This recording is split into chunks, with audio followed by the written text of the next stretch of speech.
Appreciate it. Thank you. Boy Very or excited. girl? We're not finding out. Good. Keep it a Yeah. secret.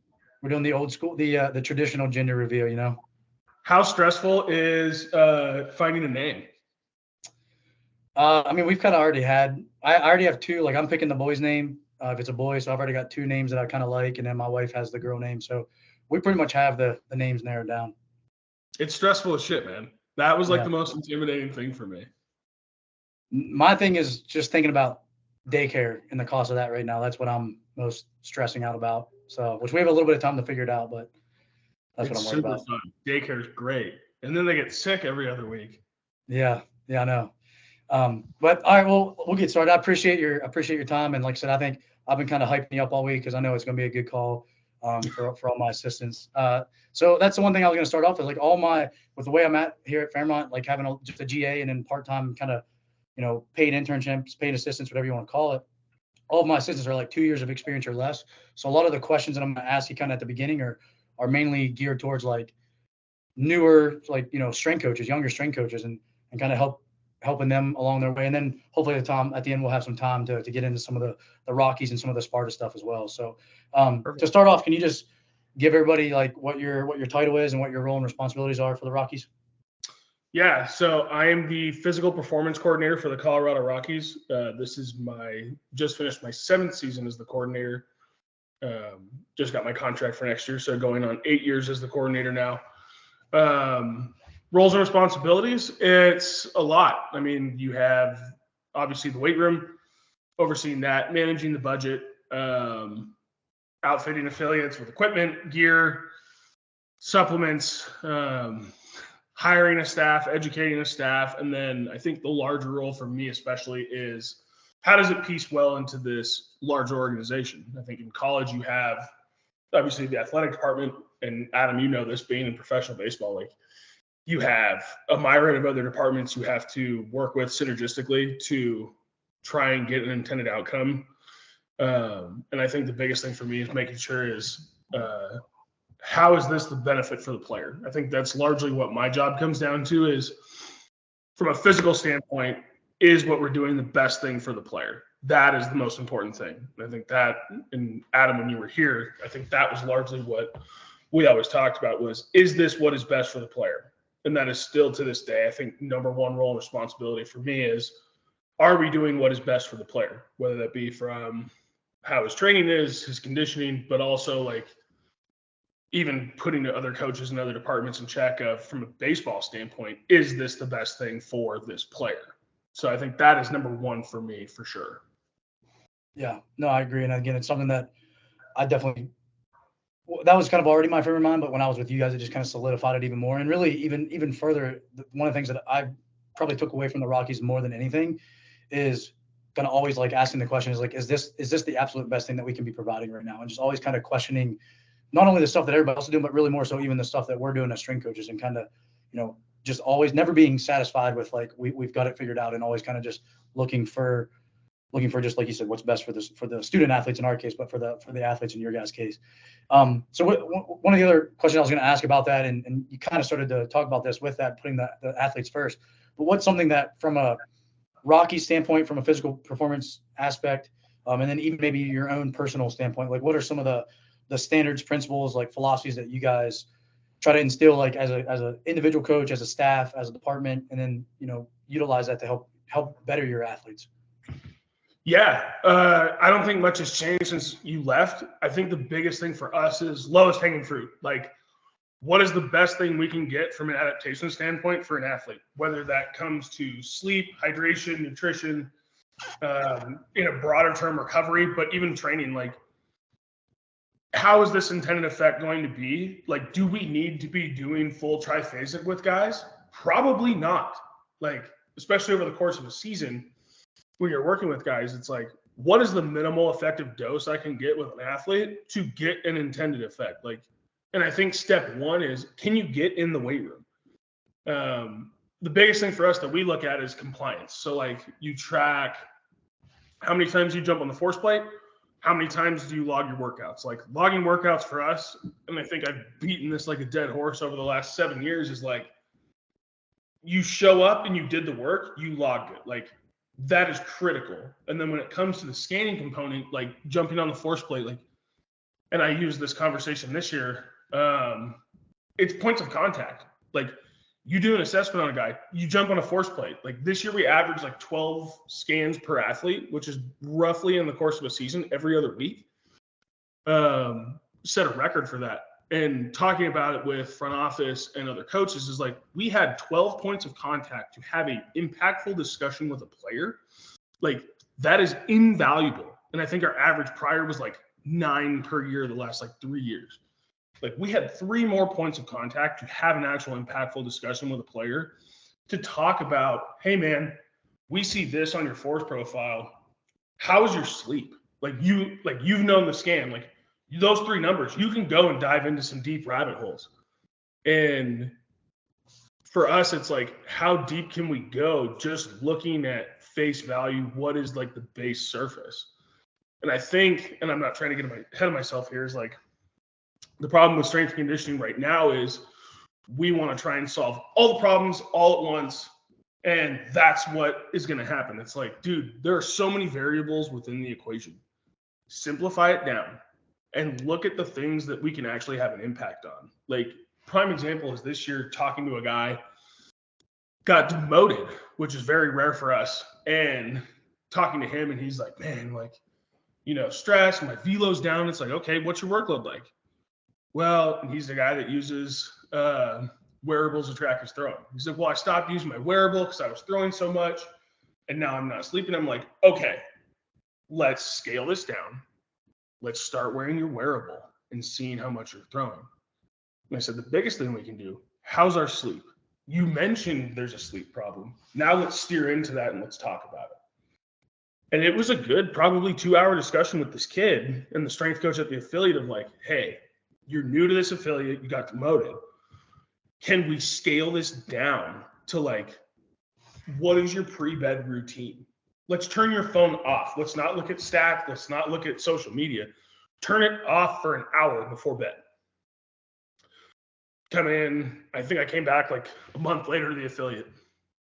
And he's like, it's gotten better, but I still feel like I need some deeper sleep. Okay, let's talk more about it. Like, we scaled it back down to basically where it was like, he was doing soft tissue release before bed. Phone was off after an hour. We weren't drinking water an hour before bed. And like, I think we added in zinc and magnesium before bed. And he texted me like 2 weeks after I left. And he's like, dude, I'm averaging like 8.5 hours a night. I feel better. My velo's back up. I'm like, boom. All we did was just do a small dive into your sleep. And we handled one part of the equation that impacted so much more of it. So sorry to get long-winded there, but no, that's awesome. That's exactly the kind of stuff that I wanted to have you on here for. So I'm going to go ahead and skip ahead to this just because I think you mentioned it. I think it's worth saying because like I know what you're talking about when you're saying scans, and I know that some of my assistants might know what you mean. And you're basically talking about scans like jumps on a force plate, measurements on a force plate. So let's like start with the Sparta. Let's like just give us like kind of the Sparta 101, even to the extent of like how the Rockies got to be like kind of ingrained with or Sparta got to be ingrained with like what you guys do with the Rockies and how that relationship kind of unfolded. And then how, in my mind, the one thing that you said about a lot of it was lowest hanging fruit and simplify. For as much as at times people have their pros and cons with Sparta. And I know there was times where like I would ask a lot of questions that would, and I would kind of question things as I always do. But the thing that I think Sparta does the best, and I don't want to steal part of your answer here, is I think they get it down to like, here's the most simple 3 things that we can look at. And here's how we can start making like a hierarchy of needs based off those 3 things. So kind of just give us like your Sparta 101 kind of spiel.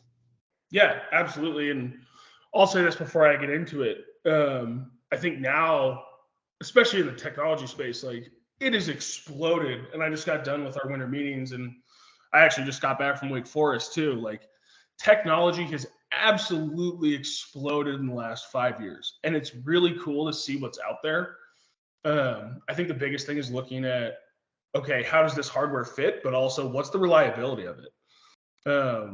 Before I get into Sparta, like I think that's a really big disclaimer to talk about from a strength coach standpoint is like, are you actually measuring the things you need to be measuring? And then you can start talking about, okay, yes, but then it's like, are we hitting that bullseye on the target? Then you talk about validity. Like, is it valid? is it truly measuring what I need it to measure? And I think that's where like you see this explosion in technology over the last 5 years.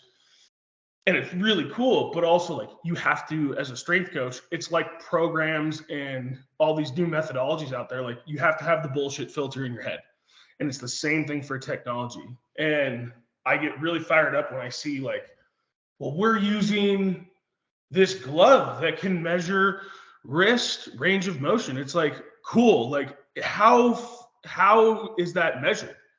Like we used a thing this year and it's like, well, we're doing this and it measures shoulder strength and blah, blah, blah, blah, blah. And it's like, yeah, our shoulder range of motion, shoulder flexion is like 210 degrees for an average. Like that's physically impossible. So either your algorithm is wrong or you're doing it wrong. So it's like having that vetting process in your head. Sorry, I have to state that before we get into this because that's how important this shit is. No, 100%. And I'm going to cuss. I apologize, but all good. This is the shit that fires me up. So anyways, getting into Sparta. I think nowadays you look at different force plate companies. Obviously you have Vald, Hawkins, Sparta. There's a couple others I'm drawing a blank on right now. I think the thing with Sparta is, and Adam, how you said it, it's very simplified. Like we look at average eccentric rate of force development, average concentric rate of force development, and then average concentric impulse. The biggest thing I can say in that whole phrase, averages. We're not looking at peaks. The biggest misconception when it comes to this technology, especially force plates, we're strength coaches, we want to chase the peak. Don't chase the peak. Look at average. How is it relative in time? That is probably the biggest thing I can say about Sparta. It is the average. How is this in relation to time? Because if you look at peaks, that is a snapshot, one photo, 1 millisecond in time of, man, my concentric peak was, X amount of newtons. It's like, cool, but what was that in relation to everything? We know in athletics, especially baseball, like that is basically taking a snapshot of a guy in like cocking phase and being like, that's why he throws 100. It's like, what happened before and what comes after? It's not because he's here. Like, you have to look at it in that regard. So going in deeper, obviously the history of Sparta, they came in 2013 in spring training. This was the year before I started. I can tell you, and Adam, you know this, like it did not go well. I think at that point it was like we were shooting for, and we talk about KPIs a lot in our office, is like 20% of our athletes get 3 scans a year. Like that to me objectively is so bad now when we're averaging like 12 per affiliate. So I came in 2014. Our average then we were shooting for was like 40% of our athletes log their workouts consistently, and 40% of our guys jump on the plates. Like that was our base standard. And to where we are now, it's like you're going to jump every other week. And like the culture fight we had of like logging workouts, it's like if you don't log your workout, like, okay, now you're going to get fined, but it's like it almost is not it's a non-existent problem for us.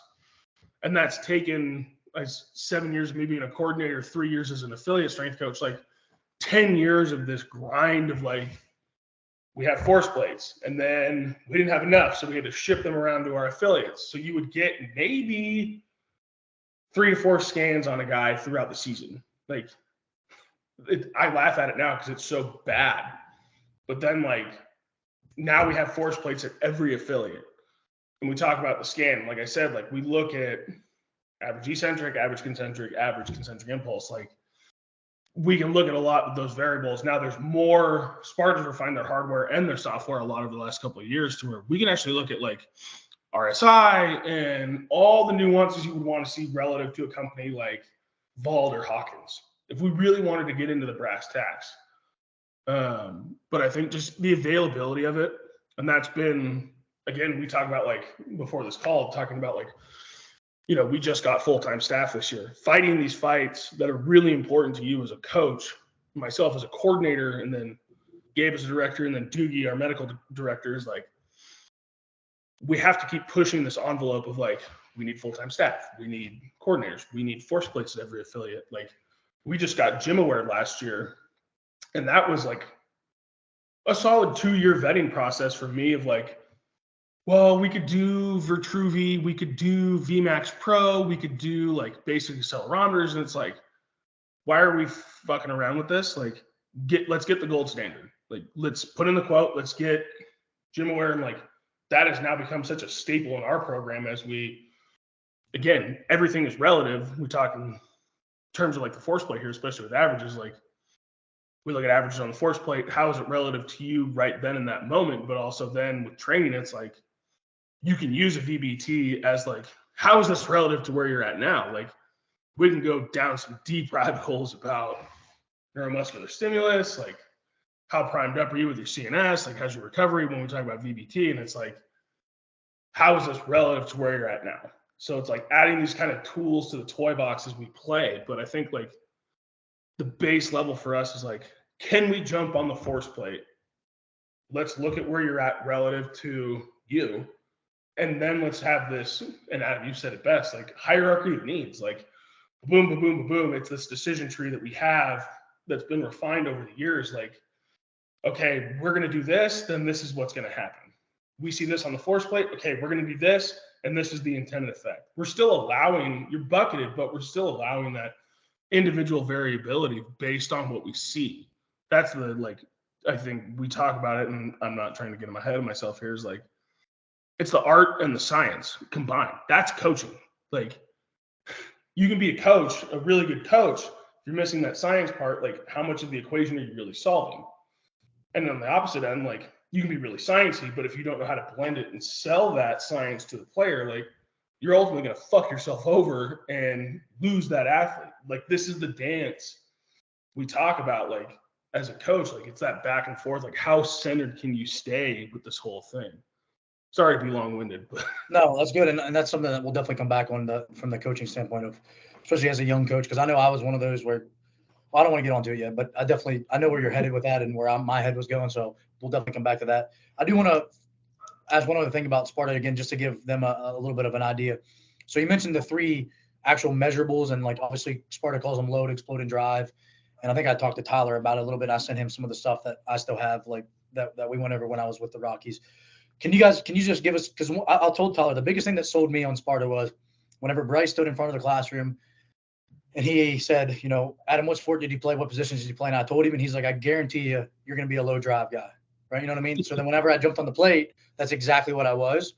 So it kind of, like you said, puts people in like these buckets, these categories, and again, shows you what your lowest hanging fruit is.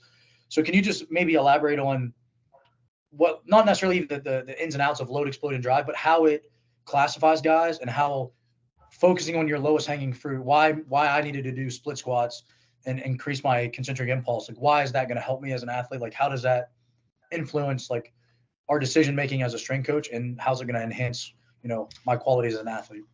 No doubt. Yeah. And this actually is a good segue from the last conversation we had about like that blend, right? Like, we do an analysis 2 times a year. We look at, okay, how was the off season relative to in season? And then we look at in season heading into the off season. Like, statistically speaking, what are the movements that are going to have the most bang for our buck intended effect? Like, we have our big 3. We know the best way to improve load. So if a guy is low load, he falls into that load category. That is low average rate of eccentric force development. We know the best way to improve that is squatting. It's crazy. We know eccentric work, like it looks at ankle range of motion. It looks at what is your general quad strength, like basic S&C shit. We just validate it with the force plate. Can you squat well? Like, you talk about guys that fit that profile. Young, untrained individuals. It is very rare in today's baseball game, outside of our Dominican population where there's 0 training age, that we see a low load guy. If he is a low load guy, he's probably also low drive, and I'll touch on that in a second. Like, so it's very rare we see these individuals of like low load. Like, dude, go fucking find religion in the weight room. Like, eat some iron. Like, that is what you have to do. The next one I'll talk about is explode. That's average concentric rate of force development. That is essentially like, how springy are you? Can you transfer that force relatively quickly. We know one of the big three is deadlifts. Can you brace effectively doing a deadlift? Not about pushing weight. Can you brace effectively to transfer that force up and down the kinetic chain? Like, period, end of story. And the things we've seen, and this is the delicate dance, and Adam, you know this, especially being in baseball, like most of our pitching population is low explode. Most of our really good rotational hitters are low explode. Why? Think about it like a whip. Like when you're rotating that fast, you talk about like centripetal forces and shit, like you generate force really well. You're high load, so you can eccentrically generate force relative to you. You're going to lose that on the back end during the concentric phase. And then you're going to gain that back on the drive phase. And I'll touch on drive in a second. Sorry, I'm getting ahead of myself. But you're talking about these rotational forces. So explode is never going to be the one that wins out. Why? It's the whip. And that is, again, like you look at how things are relative to the sport. If you're that, we call them you guys, like high load, low explode, high drive. Those are the guys you want. Those are the guys as a pitcher, like, dude, you're pumping probably 95 plus. Oh, as a hitter, like, dude, you should be cranking like 20 to 25 pumps. Like, so for us, it's always been this tricky and delicate balance. Like, we know the best way to improve concentric rate of force development, sprinting and plyos, period. Like, that is number one. Now you talk about in relation to a season, and this is where like what we talk about is way different than college. Is like you're talking about at the major level 162 games in like 180 days. Do you want guys who are already playing a 3-hour game sprinting and doing more plyos? No. We're trying to do things in the aggregate in the weight room. So it's like, what are the ways we can do that? Like we do a very like low volume French contrast with guys now. Like you'll do a concentric trap bar deadlift. Like we have drop pads now.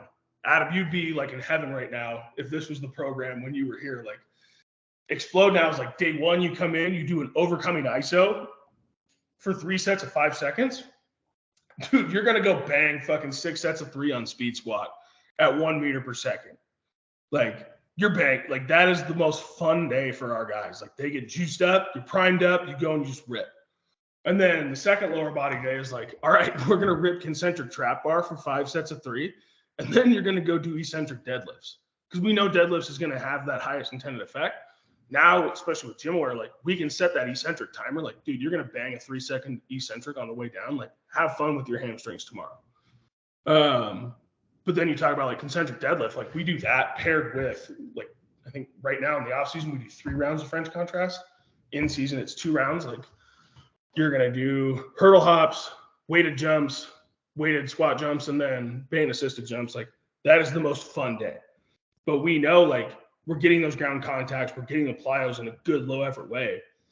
And the nice thing about what we do is we look at everything. Again, we do that in season or post season and then preseason analysis. Like we found when we introduced this 2 years ago, it was like a 0.63 increase in explode. So if you guys know anything about like stats and T-scores, anything more than 1 is significant. So if you get a +1 T-score, like fucking tip of the cap, man, you did what you were supposed to do. But you talk about like, I think we went from a population that were running this with 100, and then last year it was 150. And both years we saw a 0.63 to 0.65 increase in explode. So like for us, that's telling us like, hey, at base, we're maintaining explode, which for us, that's a fucking win. So stay on the track. And now we kind of refine things around. Like we took out hurdle hops. Now it's box jumps for the unweighted jump, the body weight jump, just to reduce those ground contacts. Again, like you have to look at everything relative to what you're working with. So I'd love to talk about explode. I could probably talk all day about explode. It is the most tricky variable. Concentric rate of force development in baseball is one of the hardest variables to manipulate, and especially look at. So then, and this is one, here's a book for you guys if you haven't read it yet. It's called Force by Dan Cleather. This is my next topic is impulse. So drive is concentric impulse. So if you look at force time curve, area under the curve, that's your impulse, force times time. talking to other teams around the league, especially coming off the winter meetings, but I have friends with other organizations that have force plates, got them like 5 years after us. So we're kind of seen as these de facto force plate experts. Like they do hands on hips counter movements and they look at peaks. This is why, like earlier I was talking about averages. When you look at peaks, it's that one snapshot in time. Other things I've heard from those guys are like, well, impulse is bullshit. Actually, impulse is probably the most important thing. It is force times time. How are you using your force in relation to fucking time? Like, it is drive as much as, like, Adam's low drive. Short guys like me, too, we are low drive to the core. Why? We can't produce force over long periods of time. We're really strong. I'm strong as fuck. I can squat and deadlift 600 pounds. I don't have good range of motion to use that over time. So, like, it is the most important variable. As much as I'd love to talk about explode, like, drive is essential. It shows you how everything is in relation to time. How is the symphony playing out? So, you talk about impulse. Like, we know our bread and butter is Bulgarian split squats. Our athletes fucking hate being on drive. They try tooth and nail to get out of it. So you talk about simplifying things down. We know as strength coaches, what is the best way to increase range of motion? Like, you can do soft tissue work, you can do joint end ranges, you can do isometric loading, you can actually work in those fucking ranges of motion. So, like, we talk about drive, especially, like, what's the easy way to get more range of motion? Hip extension. So, like, drive essentially is like it's your hip extensions wet dream. Like, split squat, reverse lunge, RDL, hip thrust. Like, you will get hamstrings and an ass. We call them the glammies. Like, you'll get a good glamming. And that is what drive is. It is, how can we increase this range of motion? And that's where we got into FRC a couple of years ago. I've probably taken the biggest dive down that whole concept. And we can talk about, like, system integration and all this stuff. I can probably talk all day about that as well. What fits within the program? Like, we do the controlled articulation series. We've expanded on that. Like, all of our guys now in our stretch, they do shoulder and hip cars. Like, it is the coolest thing seeing our guys rip those before we actually do, like, we do like a skip series and plyo series in our stretch. And, like, our guys do cars and it's like clean.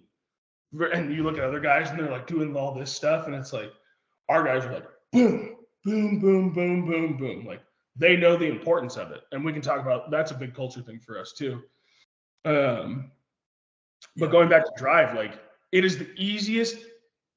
It's the easiest to manipulate. Why? If I can increase range of motion and range, especially we talk about, like, neuromuscular development, like, isometrically, I can prime you and get you into a good position and then train that.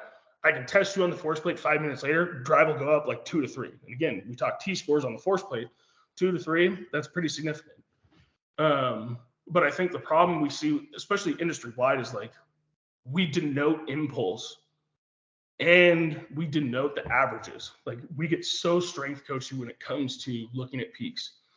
And, like, man, his eccentric is so high. Like, cool, dude, you're strong as fuck. Like, but you have zero range of motion, you're probably going to blow your hamstring. Like, so it's like, who fucking cares at that point? And you talk about, like, where we're coming from, you talk about, like, IL days. Like, that's significant cost, especially, like, you talk about a guy who's in, like, A-ball. That's flying him back to Arizona, especially if he has, like, a significant hamstring. Like, he's flying back to Arizona. We have to put him up in the hotel. He's coming into the, like, now you're talking about, like, cost benefit analysis. Like, that is what your decisions will lead to. Like, it's not all fun and games when you get to this professional setting. This is real shit. This is where the big boys come to play. So that's my rant on LED. No, I thought it was awesome. I think it just reminds me of all the stuff that we talked about when we were there. And again, like I said, the most buy-in that I ever got from doing Sparta, I think this is something that kind of ties into what you're talking about, like the art and the science of being a strength coach. Is like, people always talk about all this, and this, but, like, how many people have actually done the training programs that they're talking about and reading about and writing about for a significant period of time? But when I was with the Rockies, like, the most buy-in that I got from doing Sparta was or allowing, not doing Sparta, allowing Sparta to help me dictate the type of training that I should be doing was from the force plates, and then getting competitive with the force plates and knowing that the better I got at whatever metric I needed to get better at, and as much as I didn't want to do split squats all the time and RDLs all the time, like the more that I like saw the benefit, the more buy-in it allows me to have. So I think that kind of goes back to, again, like as a strength coach, we're always trying to get buy-in, and that's the word, that the buzzword everybody uses, and I agree with it. But it's one of those things where this kind of helps you on the back end validate like why you're having to do XYZ exercise. It just allows you to have another level of discussion, like you said, kind of bringing it back to what you started off as, like, hey, like this is, and I don't want to get into this too much, but even to this extent of like you learn about like what other stressors athletes have going on, whether it's in their personal lives. Because I know I had an issue with that whenever I was with the tourists, and we had a guy that wasn't sleeping and was drinking and stuff like that, and his scores were all fucked up. But even from an injury prediction potential models and things like that, if you see a guy score go one way and completely flip flop or whatever it may be, there's some red flags can go up. You did mention about the FRC stuff. Can you kind of, because we do that here, we only really do it with our sports that I can honestly get the most buy-in from. We try to do it with football. It's a little bit hard to get them to all buy in. Baseball is the most bought-in team because they know, they see other guys, like professional guys, doing it. Softball does a little bit. Our basketball teams both do it. Golf and tennis. Golf does it a little bit. Tennis does it a little bit. So can you kind of just give us your perspective on the FRC? When I say we do it, I say we basically just do the cars. We do the hip, shoulder, and some spinal segmentation stuff. But can you kind of give us your guys' perspective, and again, why that's something that is part of just your guys' philosophy at the Rockies, and again, how maybe you guys implement it, and what that process has been like? Yeah. So I got into FRC 2018, I think, was when I went to my first seminar. I was the first person to go through it, and then we got into, so Jas did it second because I liked it so much, and I was using it. The nice thing about my role, back then, we didn't have a team down at the complex, so I would have all of our long-term rehab guys down here, which is usually about 6 to 10 guys.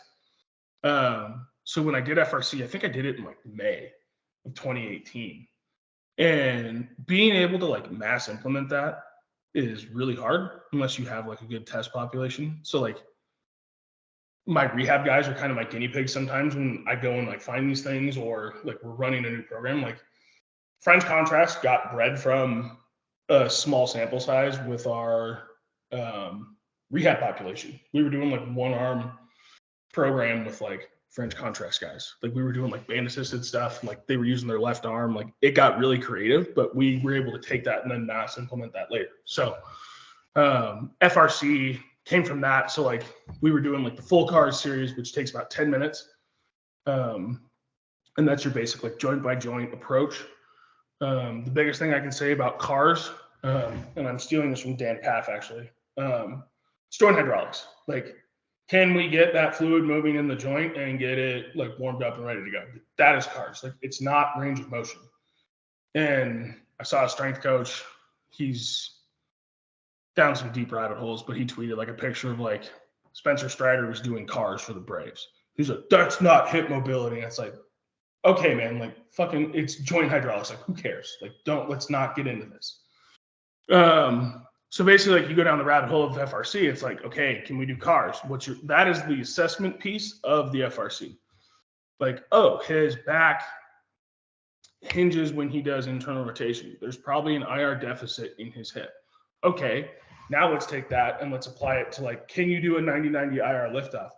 Oh, your back foot can't get off the ground when you're sitting straight up. Let's kick out to the side. Let's train that. And the scalability of that is like, can you sit more upright in your 90-90 position? Like mind-blowing shit.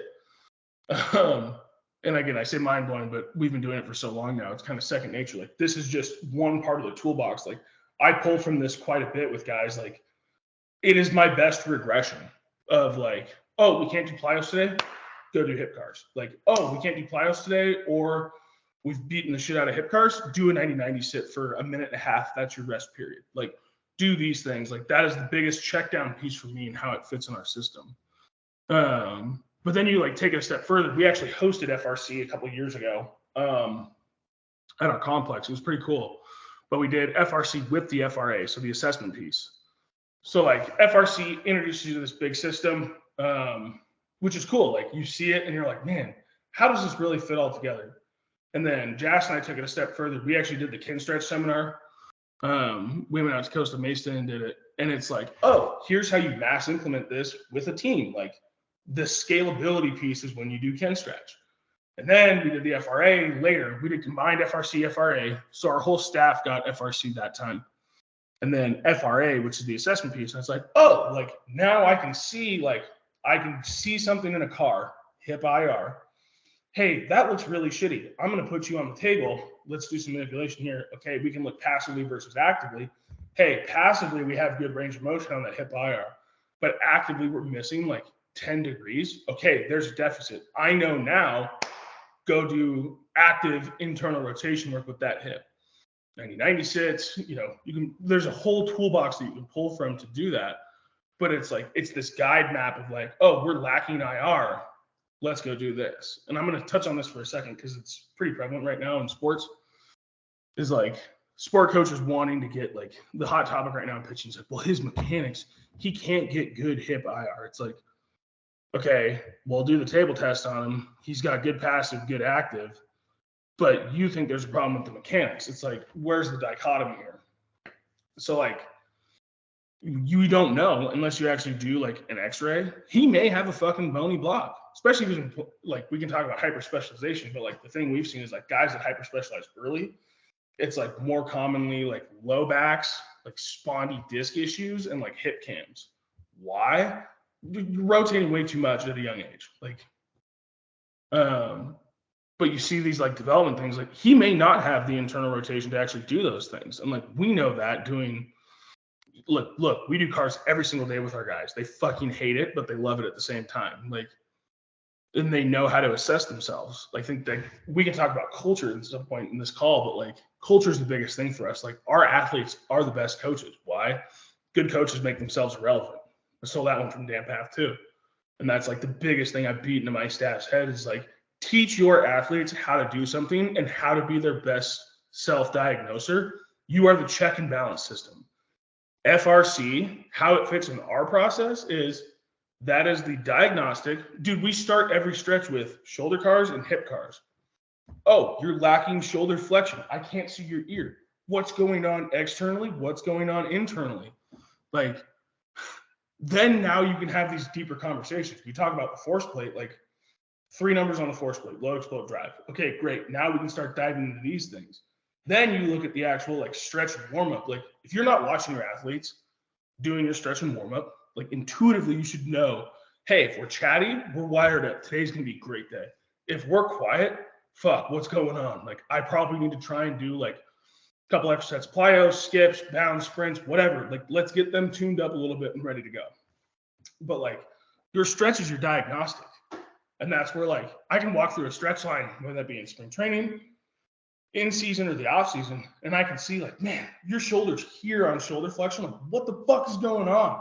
Oh, I slept on it funny last night. Okay, let's regress down. Let's work on trying to get some of that range of motion back right now. Like, it's just that, again, it's progressions and regressions. So that's how it fits in with us is like, obviously you have the force plate, that's objective. Cars, all these things, like that gives me as a coach, especially during the warm-ups, like that is this ultimate diagnostic tool. And then teaching your athletes ultimately how to do it. Like all of our guys can explain to you, this is probably one of the coolest things as a coach, like they can explain to you why the back leg lifts, like hip internal rotation in 90-90 is important. Like, oh, I'm working on my active internal rotation of my hip versus my passive when I just sit in it. Like I'm willing to bet probably 80% of our guys could explain to you as a strength coach why that's important. Like that is one of the coolest things about my job is like we teach our guys like why these things are important. And FRC is very simple to teach guys. Yeah, no, a lot of good stuff there. And there's a couple things that I want to make sure that I ask or kind of follow up on. So I'm one of those that I personally just having really, I think I did dabble a little bit in some of the car stuff before I got with the Rockies, but I know we definitely did it. It was something we did every day, like as our own pre-training session, like prehab, warm up, whatever you want to call it, self-assessment. And it's definitely something I still do to this day. And again, like I said, a lot of our teams do it. We might not always do it at the quality that it probably should be. But I personally, I know Dr. Spina says it's like kind of an assessment, and I know that's what other people say. I personally think that there's some mobility benefits to be gained there. Like I think it's something that, Yeah. if anything with me, like especially like with our men's basketball team as they get through the season and they're doing a ton of ground contacts and they're jumping and they're always in that quarter squat position and they're not having to go through a lot of internal or external rotation. I think for me, it's one of those things where it might not be building long-term capacity, but at least for that training session, we're able to enhance some mobility, some range of motion for them so that they're able to squat a little deeper, lunge a little deeper, whatever it may be. So I think to me, it's something that even if it's just a daily mobility enhancement, I think it's worth doing. And that's why it's something that I still have as part of my programming. Um, the other thing that you mentioned, and this kind of goes along back to something you said earlier, is just the compliance aspect. It's like the best strength and conditioning program ever written, just like the best diet plan ever written, is the one that somebody's going to stick to. You know what I mean? Like, so it's one of those things where just getting your athletes to buy in. And I think that's something that's probably the biggest difference, at least mentally with our athletes at this level and the ones that you guys have at your level for the most part is, and this is kind of like what the follow-up question I was going to ask is I think a lot of your athletes at that level have already separated themselves with their mentality and with their approach to an extent versus just some slapdick freshman football player that's just happy to have a jersey. You know what I mean? Those guys are fighting literally for their job every single day. So before we kind of switch gears here to the actual coaching stuff, what do you think's been like the biggest factor for most of those guys? And the cool thing about it, I was just telling, I think Tyler, I was talking to my dad about it. Like I feel like I can count probably 12 to 15 guys that were just with me either in Asheville or would have been there the following year that are now in the big leagues. Guys that have been to the Rockies, like Feltner, Pint, Jake Bird, Taryn Vavra for the Orioles now. Like, so just all those guys that I was around when they were in A-ball, and they kind of had a chip on their shoulder then and they worked really hard. What is it about those guys that you feel like separate them to get them, number one, to get them to be a pro athlete, but then get them to actually get to that end goal of playing in the big leagues? Like what is it? What consistencies do those guys have? Consistency. I think that's probably number one. Yeah. And to touch on those guys too, like all of those guys are fucking rock stars when it comes to our stuff. Like I can't stress how important, like, and Adam, you know this, like from a development standpoint, like the A-ball, high A, double A, triple A process, like the thing we preach really heavily here is like scalability and transferability. Like that transition, it shouldn't be so profound from our end. As a strength coach, you're a stress mitigator, man. Like mitigate the stress. So if we can make that transition easier, the better. Those guys that you mentioned started with you in A-ball. We got them from college. Pretty good in college. Pint obviously was with us for a couple of years as a high school kid, but they started in A-ball. They go through year to year. Like they're our best guys. Like Bird and Pint are training with us here in the offseason right now. Rock stars. Like minimal coaching from a strength coach standpoint, minimal. Like the conversations we're having with these guys now are like, Trev, I got 7.5 hours. Like I'm normally a 9. Like how can I sleep better? Like we're not talking about what your hip range of motion is. We're talking about like how can we manipulate sleep now? Like it is transformed so far beyond the weight room. Anyway, going into like the mentality of those guys, like, and I've been fortunate. This is my 10th year going on 11. Like I've seen some pretty good guys. Like Story's a good example. Watching Nolan work, Charlie Blackman. Charlie Blackman is like one of the coolest guys. And Adam, you know this, like his routine has not changed in the 10 years I've known Charlie. He comes in every day. He comes in and rolls out in his underwear. Rolls out in his underwear. In the exact same spot in the weight room every single day. And like, I'll never forget one of our old AAA guy. It was like a spring training game and the clocks were off in the weight room. And Charlie was like, hey, what time is it? And our strength coach was like, hey, it's this time. Like, you better head down to the field. Charlie was like 4 minutes early for stretch, and it fucked him up. Like, his timing is so precise. It fucked him up. He would not talk to our strength coach the rest of spring training. And there was like 4 weeks left of spring training. Like, these guys, the mentality they have, like, and we can talk about a lot of this, like, it's the consistency. Can you do the right things consistently over time? And then how can you refine that process? We talk a lot about routine here. Like, hey, can you come in? Can you do a warm-up? Like we have our warm-ups now where it's like, you come in, do you log your warm-ups? We log our warm-ups pretty effectively now. But it's like warm-ups. How many days a week do you train? Like our guys have it dialed down to like, I'm going to train the day after I pitch and I'm going to show up at 11 o'clock. Like, it is so ingrained, this routine. Like, that is the biggest thing. Like, ultimately, we teach at the lower levels is like, can you stay in the saddle? And again, you talk about stress mitigation is the amount of stress we can limit as you go up. Because you talk about A-ball, like, and Adam, you've been in the Sal League, like, dude, you're maybe drawing like 5,000 fans a game. Like, it's not a big deal. And then you talk about like AAA.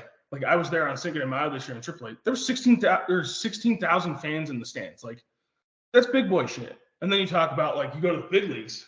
My first big league game was in 2019. First game was at Dodger Stadium. The third deck is full, and it is bumping. Like, you want to talk about stress? You got kids in the stands yelling at you during BP, like, give me a ball, give me a ball. And you're like, no, I can't give you a ball. And they're like, fuck you, man. Like, that is stress. Like, so the better we can mitigate the stress for these guys, the better. Like, and especially as you go up in this game, the more consistent you are, the more your routine is locked in. Like, can you stay in the saddle? That is the biggest thing I tell guys is like, can you stay in the saddle and can you move the needle just a tick every single day? No, that's awesome. I'm going to move on, but I do want to say this because I was telling the guys this the other day when we were lifting. One of the most impressive things that I've probably ever seen as a strength coach is, it was Tom Murphy that we had as a catcher that year. Is it Tim? Yeah. With Tom Murphy, right? He's a monster. Yeah, he's a monster. 315 rear foot elevated split squats for like sets of 5. Barefoot, full talk, came in, was like, put on his death metal and just walked to the rack. Just absolute, just machine. So is he still in the big leagues with anybody? He was with Seattle last year. I think he's a free agent now, but still equally as impressive. I got some buddies over there. I mean, we have a freshman on our baseball team that's like a 500+ pound squatter, almost 600 pound deadlifter, and that's impressive. But 315 split squat, you just have to be psychotic to want to even put that much weight on the bar and do it, like, for a split squat. Well, again, anyway, with those guys, it's like, do you need the weight room? Like, we told Tom at one day a week, man, like, go get better at baseball. Like, you don't need to be in here. Like, if you're squatting 500 pounds as a freshman, like, dude, go get better at your sport. Like, fuck the weight room, go get better at the sport. Yeah, and again, it's one of those where, like, as a strength coach, our ego is like not to say that, but in reality, that's the best thing for that kid. Like, he's one of those that what's going to hold him back is never going to be a physical ability. It's going to be a skill. It's going to be his tool set on the actual field. So, so kind of really shifting gears here with this, in terms of like what you look for.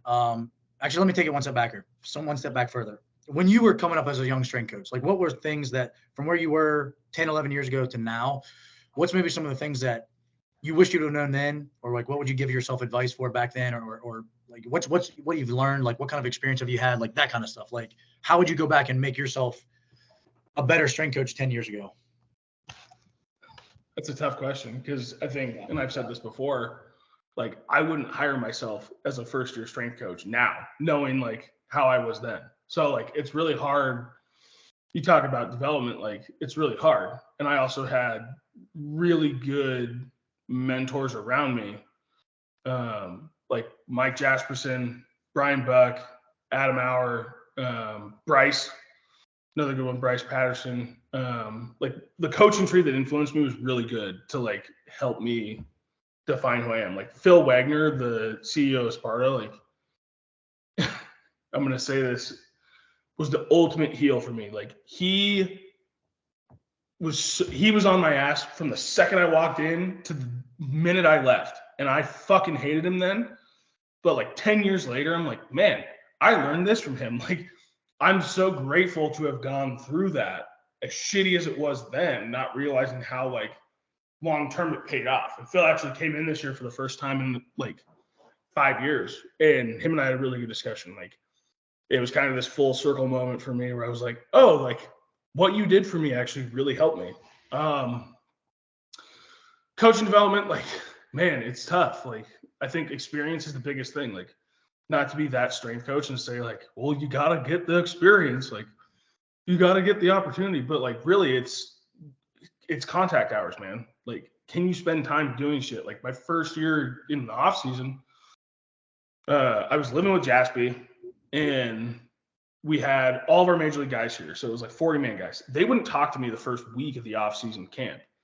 And basically, like, Jas and Buck Buck was our old coordinator, we're basically like, you're going to lead everything. We're going to force you to like get to know these guys.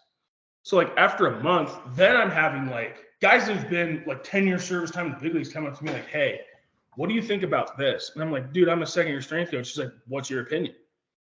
Like it was just that repeated effort of like contact times. And then going home, and I don't have a master's degree. Like I have an undergrad. I got hired when I was 22 out of an undergrad, kind of on I don't even know. Like that's a whole other story. Anyways, like my master's degree was that off season of like, I would coach in the morning. We would break down, like everything I did was broken down. And then when I got home, it was like S&C, strength coach, like everything 101 with like Adam Auer and Jaspy. Like we would go outside and like, they would be like, okay, what'd you read today? What'd you listen to? We're going to talk about it. And it's like, well, I read, Bondarchuk and this and that. It's like, okay, break down the hierarchy of needs. It's like, fuck, like at 24 years old, my first off season, like I am working in the morning, I'm coming home, it's S&C 101. Like that was like the most profound experience for me as a coach of like grassroots contact hours and like, I don't like the term networking, but like just being around it, like it didn't turn off. So like contact hours is the biggest thing. And then you talk about like experiences, like, and Adam, you know this, like our previous farm director, he was very hard to work for. And going through that fire of like, dude, like, and I say this now, and I said it then after my first year as a coordinator, it was not good. He was up my ass a lot. And I made a pact like to myself of like, I will always do what is best for the athlete. Like, that is our staff mantra. And I'm always going to stay 2 steps ahead of this guy, because even if he gets 1 step on me, I'm still thinking 2 moves ahead. I still got 1 on him. And that's true. Like other coordinators that have come and gone in my time, one of them now is a coach with another organization. He's like, dude, I still talk about stay 2 steps ahead. He's like, that is the best piece of advice I've ever gotten of like, even if they get 1 step on you, you're still ahead. Like, and that is true. Like, you have to think, if I make this decision, how is this impacting it down the road? So stay 2 steps. Like that is probably my biggest advice to myself is like, as a young coach would be like, really think holistically, the decisions you make, how does that impact down the road? Like that is huge as a coach. But like contact hours, like that is the number one thing. Like, are you in it? Are you breathing it? Are you living it? Like, as we all know, you ain't getting paid much. So you really got to like strength and conditioning to be in it for this long.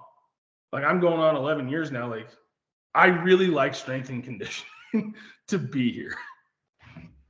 Yeah, no, I agree. It's definitely something that, I throw this word around and sometimes it probably is overused, but I truly think you have to be like 100% passionate about it, because you're going to make a lot of sacrifices to be a strength coach for the long haul. Like you're not just going to go to college, get your bachelor's, get your master's, get 1 internship, and then you're working at, Alabama as their football strength coach making $500,000, $700,000 a year. Like it's just not going to happen. Like that's you just ain't not getting that, man. It's not happening. And I think too, like, and I'm gonna cut in on this one for a second, Adam. Like, especially when you came in, like you had that really good S&C background, and I'll never forget. Like, you were the guy that always asked questions, like, "How does this work? Like, why are we doing it this way? Like, blah blah blah." Like, and I think like Jackson at one point told you like, wait until June and then call us. And I think I remember it was like middle of May, and I think you called me and you were like, "I get it now. Like, I understand.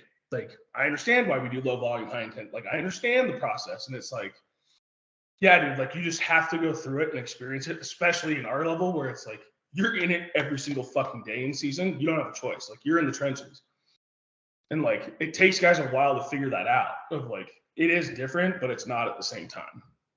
Yeah. No, I agree. I think the best thing that ever happened to me and really prepared me for the position I'm at now is having been with you guys, because of the simple fact of wanting to be, like you said, even when we were there, we had to read books during spring training. We were told to read books during the season. It's just one of those where having that accountability was huge, because I was there was times where I was on my own, you know what I mean? Like doing stuff prior to getting to the Rockies, and I finally was part of like a staff, like a legit staff. And I think also just like being around everybody and kind of we always kind of had those good discussions at the end of the day and talk about different things and debate about different things. So I think that was huge. And again, that's partly why I'm doing this. It's something that I feel like helped me so much that I want to be able to do it for my, again, what I'm calling young coaches, but they're young, but they're also young and inexperienced at the same time. So it's like one of those things where that's not a bad thing. It's just trying to help them expedite that process. What do you think? What I was going to say was the thing that helped me the most was just the organizational. Like in pro baseball, you have to be looking weeks ahead, but you also have to stay like centered on the task at hand that day. But you also have to know, like you said, almost being 2 steps ahead. Like you have to be like 2 weeks ahead because you have to be planning out, hey, here's where we're going to be. What's the gym situation there? Like when can we jump guys? Like what's the pitching rotation going to be like that week? Like all that kind of stuff I'm getting a guy sent up from low A or I'm sending a guy up to high A. I'm getting a guy from rookie ball sent up to low A. So it's like all those things that you're always thinking about. So it just allows at this level for me now, it's allowed me to be successful at this level because it's just I'm always kind of thinking 2 or 3 steps ahead. So you kind of gave really good advice there on like just getting kind of in the trenches and getting lots of reps and getting experience. When you're like looking at young coaches to hire and to bring on, like what are some things that maybe like, are you looking for certifications? Or are you looking just mainly at experience? Like what are things that you're like, all right, this person definitely stands out among all these resumes? I think my process as someone who interviews people has stayed fairly consistent over the years. I think it's grown a lot in some regards, especially with like what I'm asking and what I'm like, how I'm perceiving the conversation to go. I think the biggest thing, and you've gone through an interview process with me, like the first interview is like the get to know you phase. The second one is like, I want to hear what your thought process is. Like, look, let's have a real honest discussion here. If you have your CSCS, you've been to a 4-year school, and you've got your GA done, you got a master's, like, you should know what the fuck the X and O's of strength coaching is. Like, I'm sorry. I don't want to talk, and I've had interviews like this, like, well, I like conjugate, like you got to do max effort and it's a 3-week wave and then dynamic effort and you're looking at X meters per second. And it's like, I would do this accessory lift. Like, I don't fucking care. Like, I don't care. Like, I have read most of Louis' books. I've read most of Charlie's book. Like, I can keep going. You should know that shit. Like, we talk about contact hours. Like, get inundated with the process. Like, if I say Charlie, you should know. Boop, Charlie Francis. Oh, James Smith. Like, have you read high to low sequencing of training? Like, when I talk about high and low concepts with my coaches, like, I am expecting you to know that. I'm not going to fucking tell you to read it. You should know that coming in. I'm not here to talk about X's and O's. I'm here to talk about Johnny isn't coming into the weight room. Why is he not coming into the weight room? Find out the why and find out how to get him in the weight room. Because we know if he gets in, his chances of actually playing every day go up significantly. Like, I don't fuck, like, it's so much more on the psychological side, but also like, what is your thought process as a coach? Like, I get really tired of like, again, coming off winter meetings, like we're talking X's and O's of strength conditioning. And I thought this year was really good. Like they brought in Navy SEALs guy to talk. The old Seahawks strength coach was in. I'm drawing a blank on his name right now. He was great, but we didn't talk about like how breathing into a balloon affects your hamstring. It was like, hey, like as a Navy SEAL, I was in a base. I was taking fire from ISIS. Like I had to figure out like these guys smoked cigars in this room and they were our intelligence guys. And then these guys like wore like Chuck E. Cheese t-shirts. Like, how do I get these guys to talk to the cigar guys to make sure that we don't all fucking die? Like that is the shit like I want to hear when I'm talking about coaches. Like, what is your thought process? Like you talk about like, I talk about 2 steps ahead. You talk about like, oh, you have a 5-day rotation. Like, hey, Johnny's going to miss his next start because he threw 150 pitches and his shoulder's a little banged up. What's your fucking plan for him? Like, well, I would talk to the trainer. I would do this. Like, I would go, and I'm not trying to get any answers here. Like, I would scale back his plan. We would go one arm. We would limit the load on his right arm so he could actually, like, throw a baseball. Like, I'm trying to mitigate the stress. Oh, you actually have a thought process. Like, that is what I want to hear from a young coach. Like, think about these concepts. Like, your expectation, especially coming out of a master's program, like, dude, I expect you, like, you should know when I say Bondarchuk, you should know, oh, I know who that is. Like, like you got to know these things. Like it's the contact, like live it, breathe it, diet, man. Like I commute 25 minutes to work. I commute 25 minutes coming home. That's 50 minutes a day. I get to podcast, or I get to listen to an interview. I get to do a phone. I network in the car. I call guys. Hey, I got 20 minutes. Let's talk real quick. I'm dealing with this problem. What do you think? I'll call my buddies with other organizations. I'm not talking about like, well, we got to get like after this 3-week wave, we got to plan this success rate. Like, who fucking cares? It doesn't matter. Like, what is your thought process? Sorry, this is one of the problems I have with our field right now is we get so inundated with programming and like, well, linear periodization versus block. Like, dude, go fucking ride a bus for 6 months and tell me how your block periodization is going to work. And I dare you to try and justify it to me. I dare you. Like, it doesn't fucking matter. Yeah. Sorry. No, that's awesome because I think that's the stuff that when if I were to go back and tell myself something 10, 11, 12 years ago now, whenever it was that I got started, and literally my very first day when I finally got the internship at WVU, which was kind of like, I felt like going to be my golden ticket. The very first day, the guy that ran the internship program, who was awesome, but he was also an absolute, like, just, he treated the interns like dirt. I think it was for the right reasons, might not have been the right approach, but I think it was for the right reasons. And I respect him to this day because of that. But the very first thing he told me was, look, you're coming in here, you have your bachelor's degree, you have your master's degree, you already have your CSCS. He said, I don't fucking care what you know. He said, because I guarantee you're smart. He's like, but I have no belief that you know how to fucking coach anybody. He's like, I have no belief that you can look at a 300-pound defensive lineman that wants to just sit around all day and get him to do anything, because he's already strong. He's already fast. He knows how to play football. Like, what are you going to say to him that's going to motivate him to actually want to come into the weight room? And again, that's one of those things where, like, I was kind of offended back then by it, but now I'm like, oh shit, like, he was 100% right. It was more of the relationship building, and again, the buy-in, the trust, whatever you want to call it, getting athletes to be accountable and have that compliance aspect. That's the stuff that's most important. And again, I think the X's and O's for young coaches is still, it's good to know, and it's still important. And reading, obviously, and educating yourself is 100%. But again, if you're on a bus ride and you tell an athlete, hey, you're going to do linear periodization, hey, you're going to do, this other guy's going to do block periodization, neither one of them give a fuck. They just want to go to the hotel and sleep. Like, you know what I mean? Like, so it's one of those things where no matter which program you're writing and how you're writing it, you still have to coach them through that. And that only comes from reps and empathy and, building that rapport with them. So I think that was an awesome answer. This kid's played 12 days in a row and he slept like shit. Like, how good is your fucking linear periodization? Yeah. With that guy. Like, dude, I'm doing, like, you're doing warm-ups, and, like, what can I do to make you feel good? Like, period. Like, fuck your linear periodization. And I'll say this too, because you brought it up. Like, one of the things I think, we talk about, like, the 300-pound offensive line, like, how do you get him to buy in? Like, we talk about, well, you got to get buy-in. How do you get buy-in? How are you having the conversations? And I think, like, really important, and this for me, like, I will put you in situations, like, we'll see, and, like, I knew the minute you walk through the doors, he's going to be a great A-ball strength coach. I'm going to put him in situations where I can maximize his abilities as an A-ball strength coach and develop him as a coach.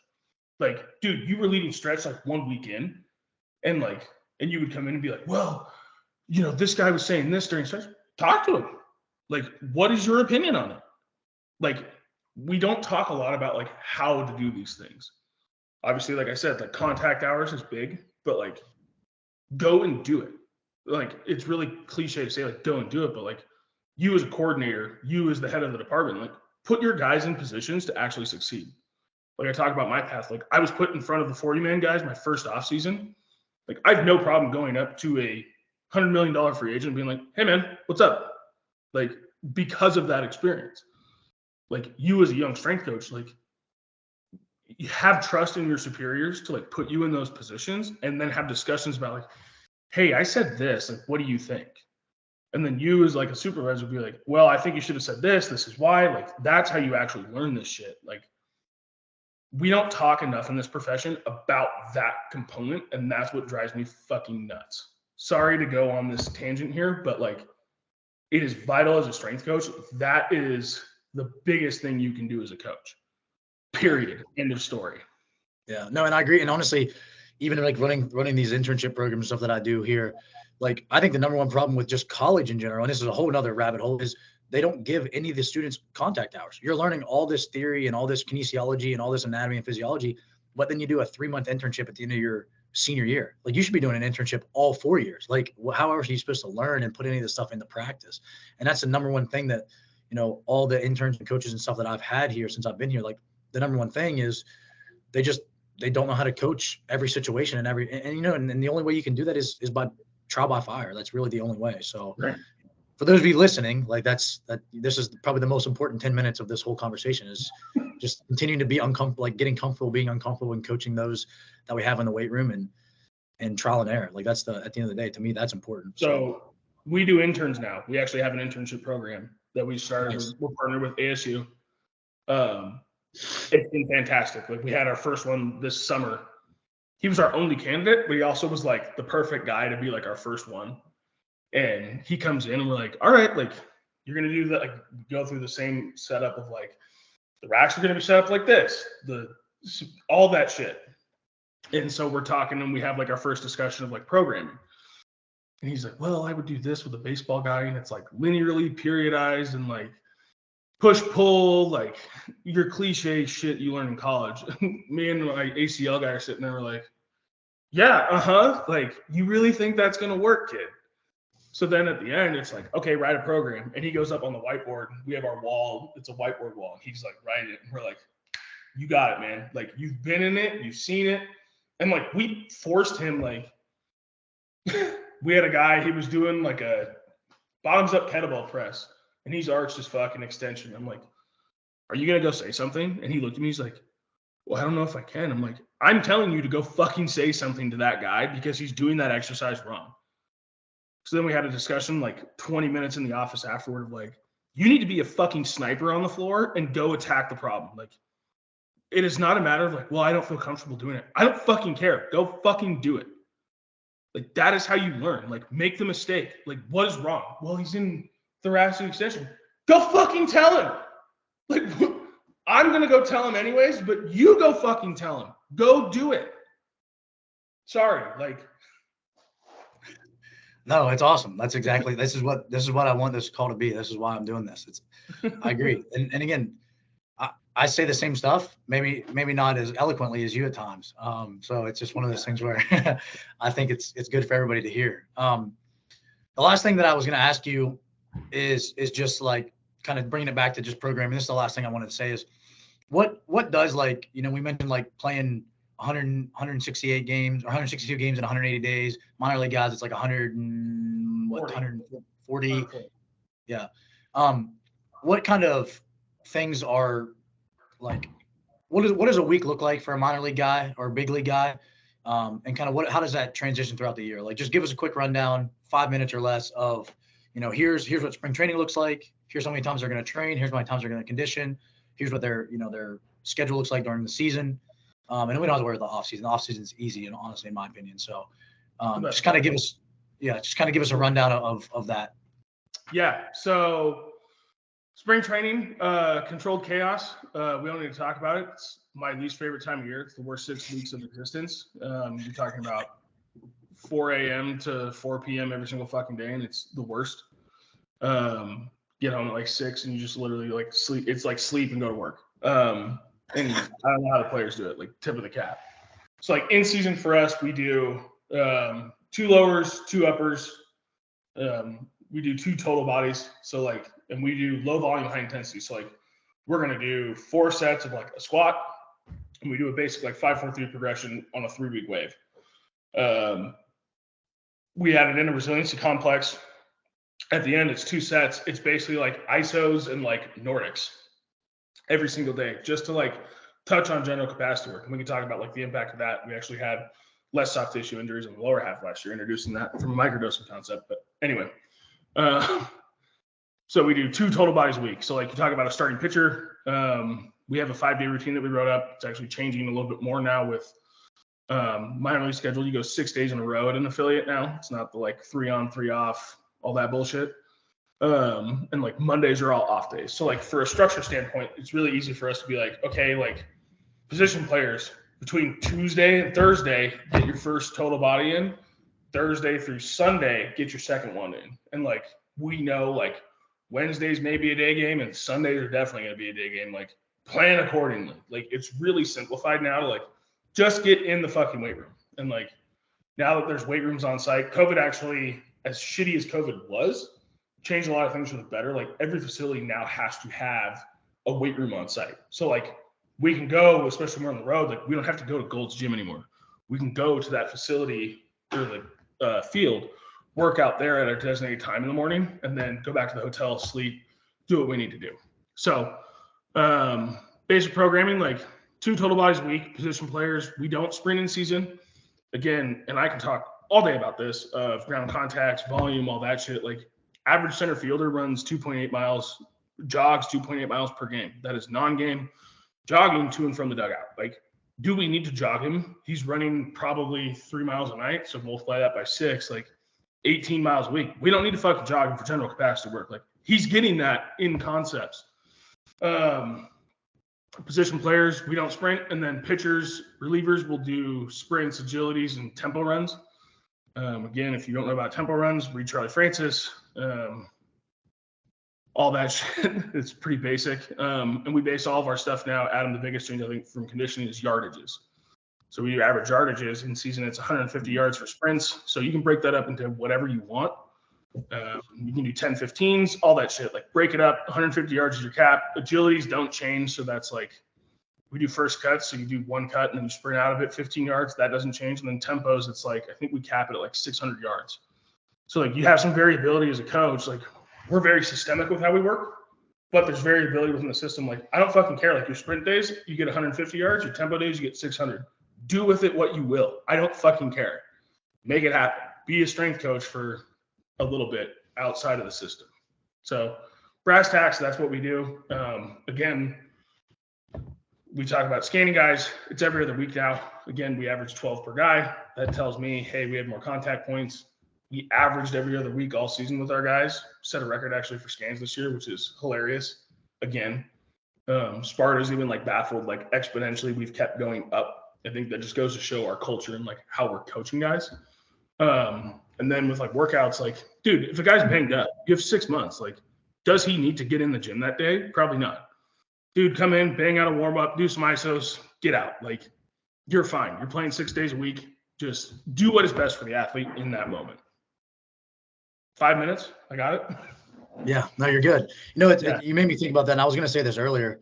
You talked about the guys being banged up right there at the end. Like and those on the call that have worked with me and know who I'm talking about, we have a football player, literally like our best player, just an absolute freak, middle linebacker, 100 tackles like every year. He hurt his back over the summer, not with me, didn't hurt his back lifting with me, but he hurt his back deadlifting over the summer on his own 2 summers ago. So last fall, last spring, this fall, he has not done he does some front rack stuff, but he has done no back rack actual loading, no deadlifting for 2 years. When he came back at the end of last season, we did a ton of hip cars, spinal segmentation, bird dogs, dead bugs, and sled drags. And that's all we did for like 4 months until he finally got feeling good enough that he could start doing like some rear foot elevated split squats and stuff. I mean, we did some other body weight, like pull ups and rows and stuff. But it's just one of those things where, you know, you talk about like just kind of doing those micro workouts and micro dosing, that kind of stuff, like using FRCs as a training day. You know, and I know a lot of places, like at the D1 level, they'll do like, if they're doing like a conjugate style training, like their max effort days, like they're doing like max effort pails and rails on that day to kind of sequence like to squish everything together, all that. I mean, I see some value in that. I don't know if that's the only way to do that, but I see some value in that. And I think it's just something, like you said, like just understanding, again, this goes back to just the getting reps as a strength coach. Like it's not so much what you're doing, it's why you're doing it, when you're doing it, how you're going to do it. And is it the best thing, kind of to wrap it all up, is it the best thing for the athlete at that given point in time? So keep your high days high and your low days low. Exactly. So like Trevor, do you have anything, or let me actually ask my assistants that are on here if they have any questions before we let you go. I don't want to keep you too long. So any of you guys, Gabby, you guys got any questions for Trevor? Tyler's a catcher. Trevor on our baseball team, he's also my GA. So I'm sure he'd have a ton of quick questions for you. Because you caught too, right? You were a catcher as well. I did, yeah. It fucked me up later in life, but yeah, I did. My left hip is absolute ass right now. Yeah. You guys got any questions for Trevor before we let him go? Yeah, real fast. First off, just appreciate you coming on here, Trevor. It's been awesome just be able to listen to everything you had to say and everything. But with the Sparta and like the LED stuff, like what injuries do you usually see based on higher load, like high or low load, explode, drive, and then do those injuries also happen with certain positions more than others? It's a good question. There are certain injuries that we see canonically with scans. I just want to clarify this really quickly. You can't predict an injury, and it's Murphy's Law. What will happen will happen.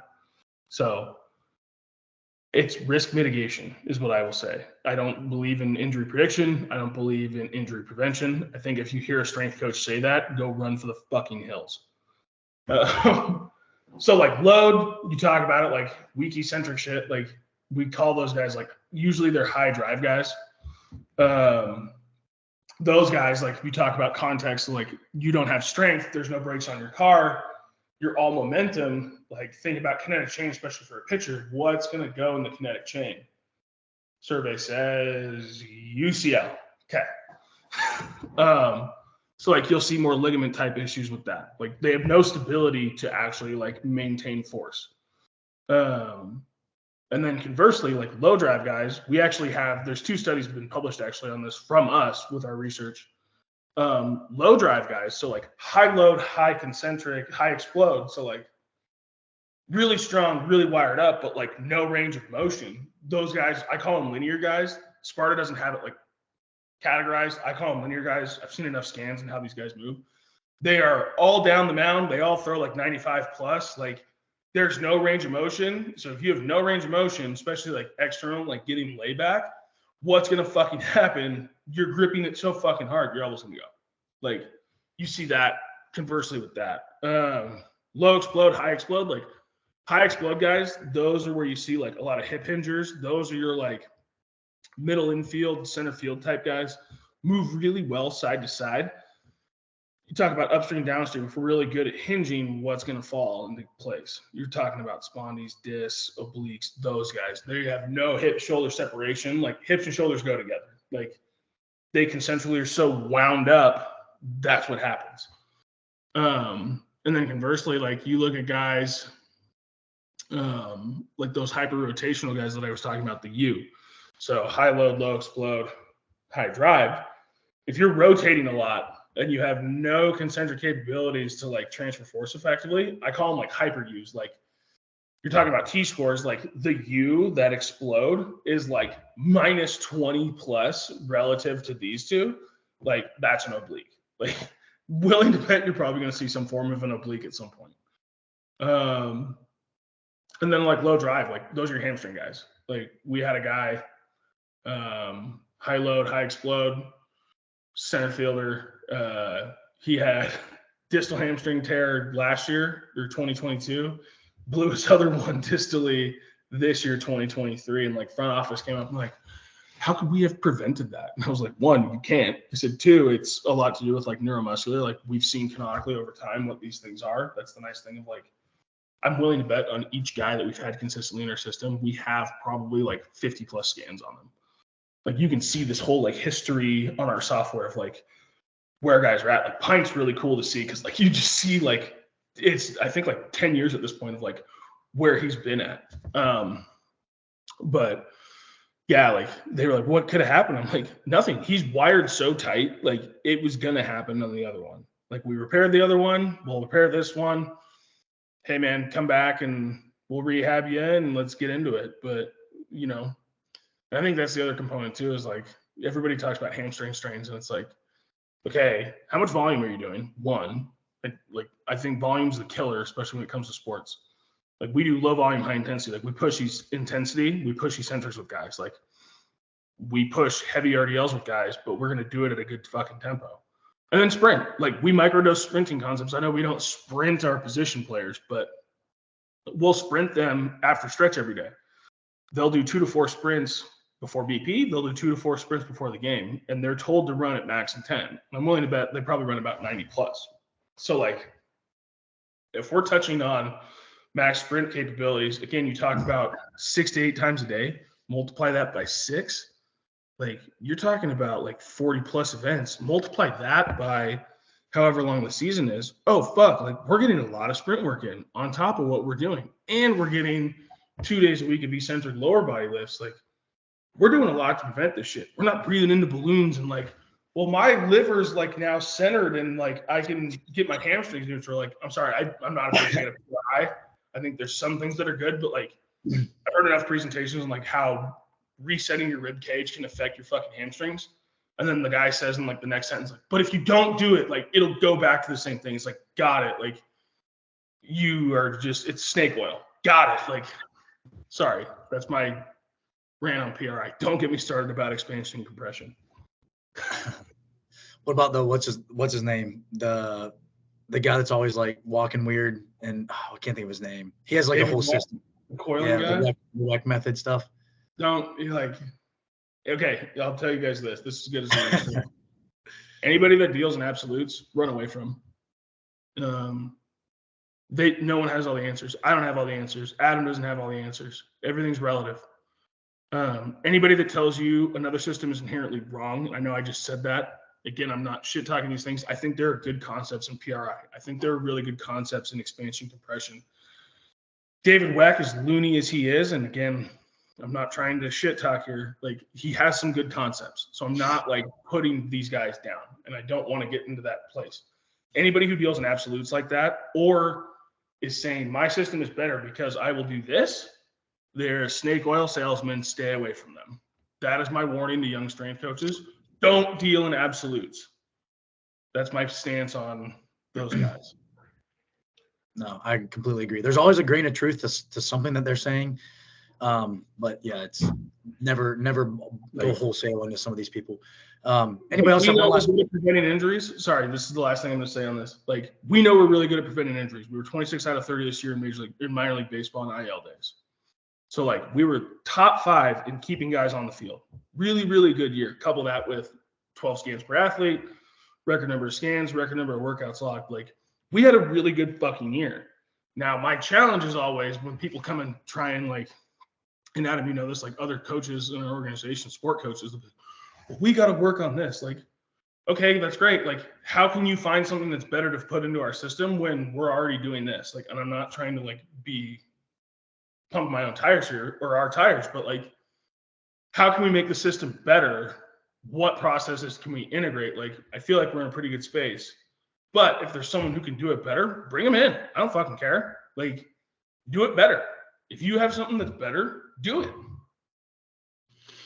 Do what's best for the athlete. Like, and if it means that we got to breathe into balloons and reset your pelvis, go for it. If we got to, get your sacrum to expand and compress left to right, like, go, let's do it. Like, I'm all for it, but you're just overdoing it to some extent. Yeah. Anybody else have one last quick question, or else we're gonna wrap it up? We had a couple guys. I'll just say this: we had a couple guys with some hammy issues this year with football. My first 2 years, we had hardly no hammy issues. This year, we had like 2 or 3 guys that were kind of key guys, and then everybody starts going and pointing the finger at everybody else. And I think the number one thing that you said is probably what it was the biggest factor was volume, and I think also the fact that these are college athletes and they're getting 5-6 hours of sleep and they're drinking on the weekends and they're doing all this other stuff that we can't not account for those things. Have they blown their hamstrings before? What is the number one? I say this all the time. Number one cause of injury is what? Survey says previous injury. Exactly. No, that's a huge factor too, and that's something that again everybody wants to overlook. Everybody's just worried about that one single moment that it happened, not all the stuff that led up to it, and for years, not just 10 minutes before, just literally 10 years. What's their history? The last 10 years of their life or longer. So, Trevor, man, it's been awesome. I'm glad we were able to catch up. Now that the Rockies are full time, I don't know. You kind of got me thinking. Might be interesting. Come back out there at some point. But I appreciate it, and I know these guys are all going to take something from it. And like I said, definitely looking forward to staying in touch. absolutely. I appreciate it. Thank you guys for letting me come on and rant for an hour and a half. I apologize. I get long-winded sometimes, but again, I think you have to be passionate about this shit. I keep saying it over and over again. Like, I really, truly fucking care about strength coaches. We are the boots on the ground. We are the ones that have the most contact hours. Like, we have an actual chance to drive change with players. And when Adam reached out to me about this, like, I was so fucking pumped because it's a chance to actually like have discussion. And if you guys have any questions, Adam has my contact info. Shoot me an email, social media, text, whatever you guys need to do to get in touch with me. If you have questions, need some advice, want to listen to someone ramble for an hour and a half, just reach out. I'm an open book, truly. So I appreciate it, Adam. As always, it's good catching up.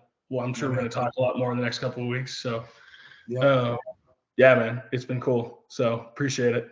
Yep. All right. Appreciate it, Trevor. Have a good one. Thank you. All right. See you guys.